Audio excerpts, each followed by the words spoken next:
लोकसभा मतदारसंघाचे आमदार आदरणीय चंद्रभाऊ यावलकर यांनी नुकत्याच पावसाळी अधिवेशनामध्ये आपल्या भागातील आपल्या परिसरातील जोड-मोर्शी तालुक्यातील तो शेतकऱ्यांचा जिव्हाळ्याचा प्रश्न आहे. पहिला प्रश्न हा आहे, शेतकऱ्यांची संपूर्ण कर्जमाफी.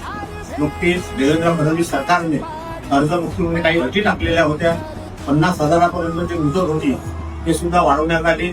आमदार चंद्रभाऊ यावलकर यांनी अथक परिश्रम घेऊन मुख्यमंत्र्यांच्या लक्षात आणून दिलं आणि शेतकऱ्यांची संपूर्ण कर्जमाफी म्हणजे 2 लाखापर्यंत सरसकट 2019 मध्ये जे कर्जमाफी झाली होती ते कर्जमाफी पूर्ववत ठेवून त्यामध्ये ज्या शेतकऱ्यांना लाभ भेटला होता त्यांनाही सुद्धा लाभ देण्यात येईल आणि संपूर्ण कर्जमाफी माफ करण्यात येईल.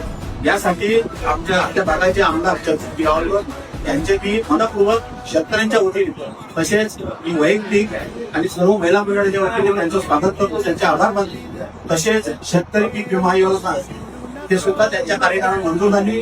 गोपीनाथ मुंडे शेतमजूर म्हणजे आजपर्यंत जे नैसर्गिक आपत्ती झाली म्हणजे सर्पदंशाने वगैरे शेतमजुराचा मृत्यू झालेला होता त्या शेतमजुरांना कसल्याही प्रकारच्या शासनाचा पैसा मिळत नव्हता किंवा अनुदान मिळत नव्हतं.